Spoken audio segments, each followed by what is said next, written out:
அனைவருக்கும் வணக்கம். சமீபத்தில் நம்ம ஒன்றிய அமைச்சர் தர்மேந்திர பிரதான் அவர்கள் பார்த்தீங்கன்னா நம்ம தமிழக எம்பிக்களெல்லாம் பார்த்து அவங்கெல்லாம் காட்டு மிராண்டிங்க அப்படி இப்படின்னு சொன்னார்.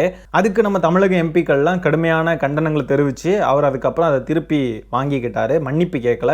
Note the point your honour. அதுக்கு சங்கிங்கெல்லாம் வழக்கம் போல் முட்டு கொடுக்க ஆரம்பிச்சிட்டாங்க. அவர் பேசினதில் என்ன தப்பு இருக்குது, அவர் சரியாக தானே சொன்னார், தமிழக எம்பிக்கள்லாம் அநாகரிகமானவங்க அப்படி இப்படின்னு சொல்லிட்டு முட்டு கொடுத்தாங்க.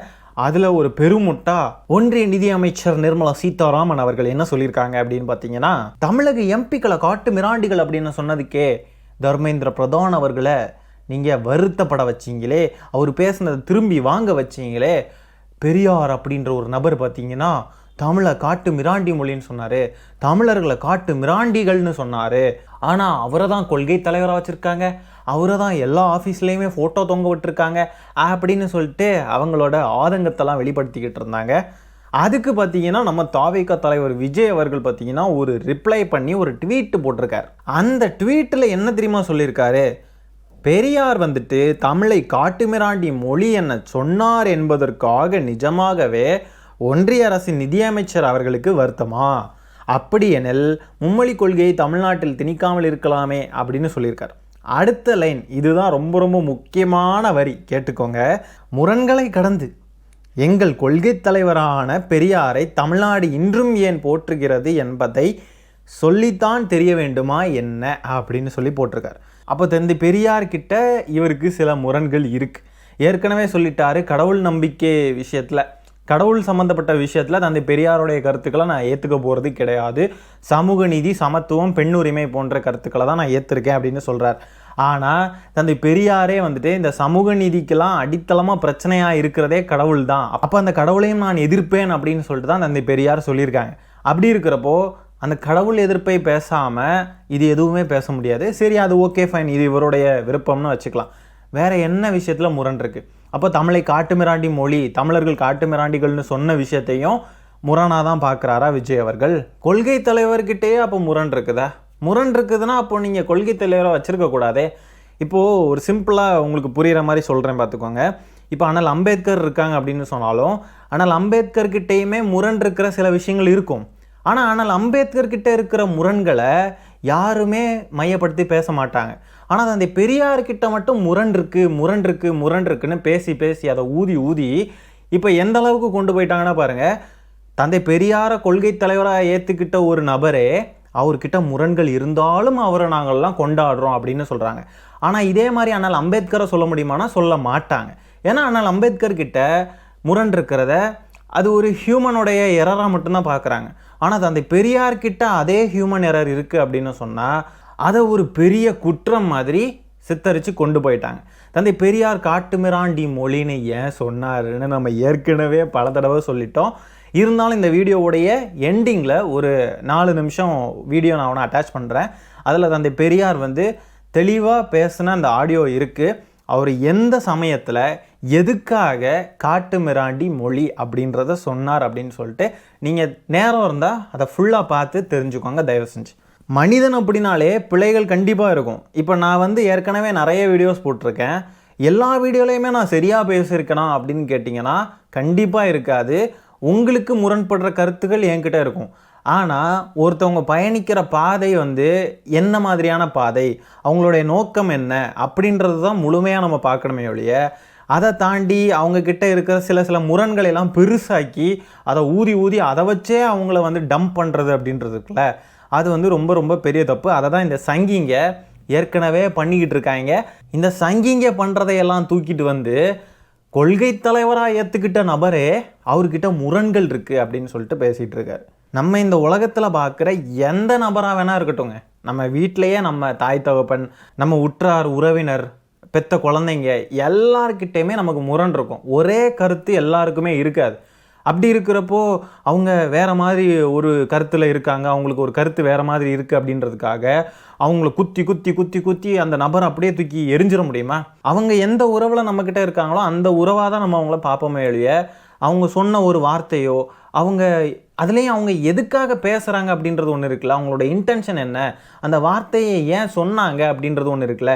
இங்கே முரணாக பார்க்குறது அப்படின்னு சொல்கிறாங்க. முதல்ல காட்டுமிராண்டி மொழின்னு சொல்கிறதுலையே முரண்படுறதுக்கு எதுவுமே இல்லை. ஏன்னா அவர் சொன்ன கருத்து சரியான கருத்து தான். அவர் தவறா ஏதாவது பேசியிருந்தால் எங்கேயாவது ஒரு இடத்துல அவர் தவறா நம்ம உண்மையாகவே முரண்படுற மாதிரி ஒரு விஷயத்த பேசியிருந்தால் பண்ணியிருந்தால் அப்படின்னா மட்டும்தான் நான் இவ்வளோ நேரம் பேசிக்கிட்டு இருக்கிற எல்லாமே பொருந்தும். அப்படி இல்லை அப்படின்னா அவர் யூஸ் பண்ண வேர்ட்ஸுக்காகலாம் அவரை வந்து மொத்தமாக டம்ப் பண்ணுறது அப்படின்றது இருக்குல்ல, இது மாதிரி ஒரு இழிவான செயல் கிடையவே கிடையாது.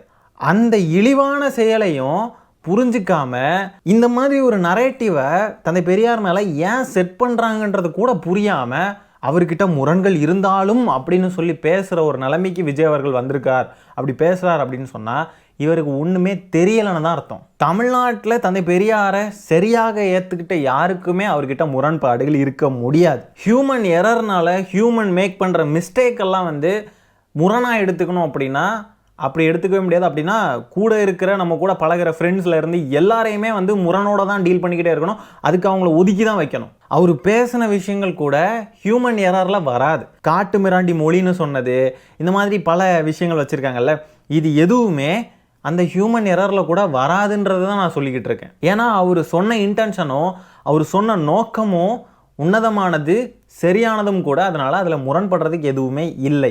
விஜய் அவர்கள் இந்த மாதிரி அறிக்கை விட்ட உடனேயே சாட்டை துறைமுறைகள்லாம் ஓடி வந்து முட்டு, அவங்க சரியாக தானே பேசியிருக்காங்க, அவங்க பேசுனதில் என்ன தப்பு இருக்குது, விஜய் ப்ரோ ஏதாவது தெரிஞ்சுக்கிட்டு பேசுங்க ப்ரோ அப்படின்லாம் சொல்லி பயங்கரமாக முட்டு கொடுக்குறான். இதில் நாம் தமிழர் கட்சிக்காரனுங்க எப்படி எடுத்துக்கிட்டு போகிறானுங்க இந்த சீனை அப்படின்னு பார்த்தீங்கன்னா, இது தாவைக்காரங்கள்லாம் எங்கள் அண்ணனுக்கு பயந்து போய் தான் எங்கள் அண்ணன் பெரியாரை விமர்சித்த போலாம் எதுவுமே பேசலை, பிஜேபியையே எதிர்த்து பேசுகிறாரு, ஆனால் எங்கள் அண்ணனை பார்த்து பயம் அப்படின்னு சொல்லி அப்படியே ரொம்ப சந்தோஷப்படுறானுங்க. இன்னொரு பக்கம் பார்த்தீங்கன்னா அணிலாண்டிகள், அவனுங்க என்னென்னா உங்களையெல்லாம் ஒரு ஆளாகவே மதிக்கலை, சீமானெல்லாம் ஒரு ஆளாகவே மதிக்கலை, அதனால தான் எங்கள் தலைவர் அவனையெல்லாம் கண்டுக்கவே இல்லை. எங்கே பதில் சொல்லணுமோ ஆளும் வர்க்கத்துக்கிட்ட மட்டும்தான் எங்கள் தலைவர் வந்து பேசுவார், அங்கே தான் எதிர்ப்பார், அவங்களே எதிர்க்கிறாரு, நீ எல்லாம் என்ன அப்படின்ற மாதிரி பேசுகிறாங்க. இது ரெண்டுமே தப்பு. இவங்க ரெண்டு பேருமே அவங்களோட பாயிண்ட் ஆஃப் வியூஸை முன்னிறுத்தி ஸ்கோர் பண்ணிக்கிட்டு இருக்காங்க. ஒன்றிய அமைச்சரை பேசினா கூட அங்கேருந்து வர்ற எதிர் விமர்சனமோ இல்லை எதிர்வினையோ வந்துட்டு கம்மியாக தான் இருக்கும். கண்டிப்பாக அவங்கெல்லாம் வந்து எப்படி நினைப்பாங்கன்னா, இதுக்கெல்லாம் எதுக்கு ரிப்ளை பண்ணிட்டு எதாவது சொல்லிட்டு போவார் அப்படின்னு சொல்லிட்டு விட்டுருவாங்க. ஆனால் சைமன் செபாஸ்டியனை எதிர்த்து பேசினா என்ன நடக்கும் அப்படின்னு பார்த்தீங்கன்னா, ஒவ்வொரு ப்ரெஸ் மீட்லேயும் இருந்து கதறுவான். ஏற்கனவே பார்த்தீங்கன்னா விஜய் அவர்கள் தந்தை பெரியாரை கொள்கை தலைவராக ஏற்றுக்கிட்டதுனால திரும்பவும் நீங்கள் முதல்ல இருந்தே நீங்கள் தந்தை பெரியார் கொள்கை வழிகாட்டிட்டா எந்த வகையில் கொள்கை வழிகாட்டி சொல்லுங்க அப்படின்னு சொல்லி ஒப்பாரி வாழம் வச்சு கதறிக்கிட்டு இருந்தாங்க. அது மாதிரி இருந்து கதறி கொஸ்டினாக கேட்பான். அதுதான் முக்கியம். நிறைய கொஸ்டின் கேட்பான். இந்த மாதிரி இப்போ இந்த வயசுலேயே கல்யாணம் பண்ணாரே தந்தை பெரியார், இதெல்லாம் சரின்னு நினைக்கிறீங்களா, தமிழை காட்டு மிராண்டி மொழின்னு சொன்னார், திருக்குறளை தங்க தட்டில் வைத்த மலன்னு சொன்னார், அப்படி இப்படின்னு சொல்லிட்டு ஒரு லிஸ்ட்டை கொண்டு வந்து நீட்டுவான்.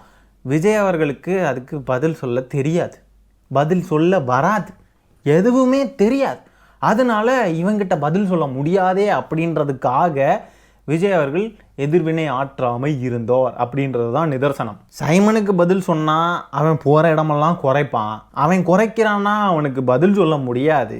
அதனால விஜய் அவர்கள் அமைதியாக இருந்தார். இவ்வளோதான். விஜய் அவர்களுக்கு தந்தை பெரியார் பற்றின புரிதல், தந்தை பெரியார் பேசுனதை பற்றின புரிதல்லாம் சரியாக இருக்குது அப்படின்னு சொன்னால், சைமன் ஏதாவது பேசுகிறான் அப்படின்னு சொன்னால் அவனையும் போட்டு மிதிக்கலாம், அவனுடைய கருத்துக்களையும் போட்டு புதைக்கலாம். ஆனால் அவருக்கு தான் ஒன்றும் தெரியாதே, எப்படி பேசுவாப்புல.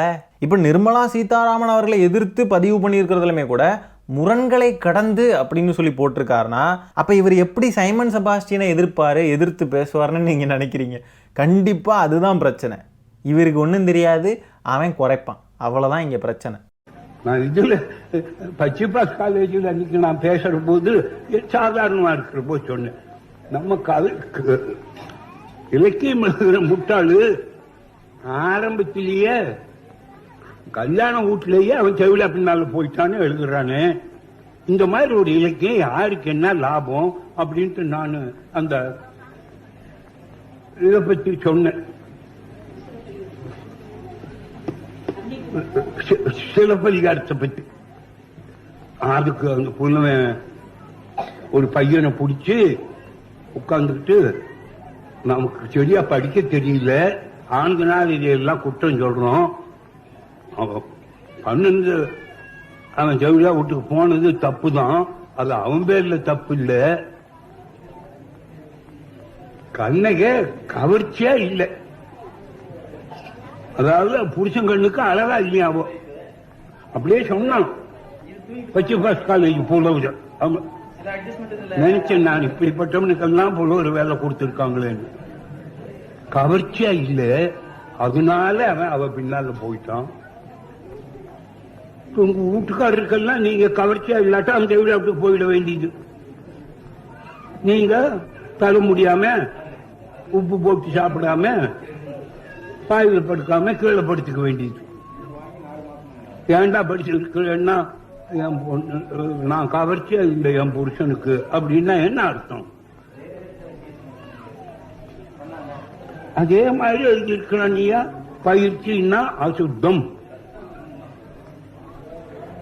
சுத்தமா இருக்கக்கூடாது பெண்கள்.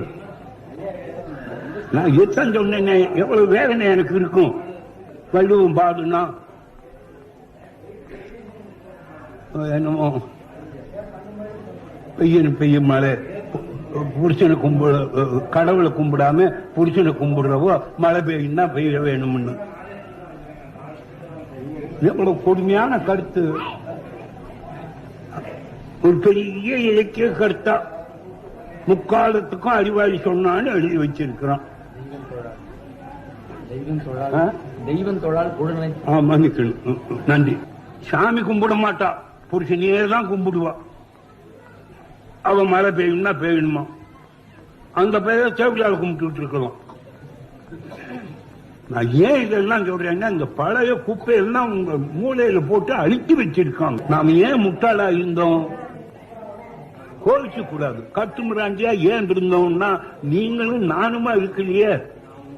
நம்ம 100க்கு 93 பேரு தற்கொலையா இருந்தாங்களே.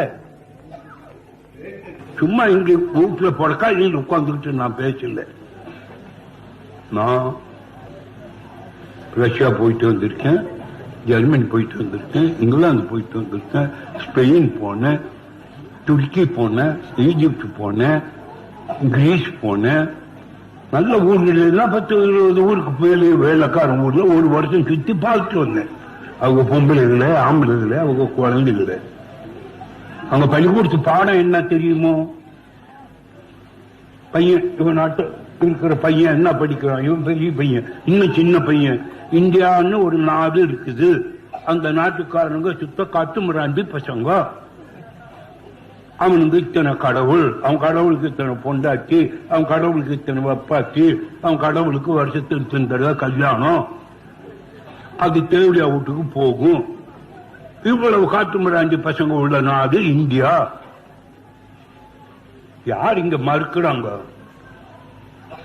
புண்ணிய நாடு, வெங்காய நாடு, செந்தமிழ் நாடு போதினில வெங்காயம் வந்து காலுக்குள்ள.